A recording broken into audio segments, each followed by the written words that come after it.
நான் சொல்கிற டிப்ஸை ஃபாலோ பண்ணிங்கன்னா உங்கள் மல்லி செடி ரோஜா செடியும் இந்த மாதிரி பூ பூக்கும். அந்த டிப்ஸ் தெரிஞ்சுக்கிறதுக்கு முன்னாடி நம்ம சேனலை ஃபாலோ பண்ணாதவங்க ஃபாலோ பண்ணிக்கோங்க. இன்னும் கொஞ்சம் நாளில் மல்லி சீசன் முடிஞ்சு மழைக்காலம் ஸ்டார்ட் ஆக போகுது. இந்த டைமில் பூவெல்லாம் பூத்து முடிஞ்ச பிறகு உங்கள் செடிக்கு ஒரு ப்ரூனிங் கொடுங்க. ப்ரூனிங்னா பெருசாக ஒன்றும் இல்லைங்க. உங்கள் செடியில் உள்ள பிரான்ச் டிப்பில் 3 pairs ஆஃப் லீவ்ஸை கட் பண்ணி விடுறது. இப்படி பண்ணுறப்ப உங்களுக்கு சைட் பிரான்ச்சஸ் நிறைய வரும்.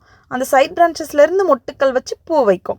கட் பண்ணி முடிஞ்ச பிறகு ஏதாவது ஒரு ஃபங்கிசைட் ஸ்ப்ரே பண்ணோம், அந்த கட் பண்ண எண்ட் ட்ரை ஆகாமல் இருக்கிறதுக்கு. அதுக்கப்புறம் ஏதாவது ஃபெர்டிலைசர் அப்ளை பண்ணோம். என்ன ஃபெர்டிலைசர் அப்ளை பண்ணோம் அப்படிங்கிறத ஆல்ரெடி நம்ம சேனலில் ரீல்ஸ் இருக்குது, பார்க்காதவங்க செக் பண்ணி பாருங்கள். இந்த டிப்ஸை ஃபாலோ பண்ணி உங்கள் செடியிலையும் நிறைய பூக்கள் பூக்க வைங்க. இந்த வீடியோவை கார்டன் வச்சுருக்க உங்கள் ஃப்ரெண்ட்ஸ் அண்ட் ஃபேமிலிக்கு ஷேர் பண்ணுங்கள். நெக்ஸ்ட் வீடியோவில் பார்க்கலாம். பாய்.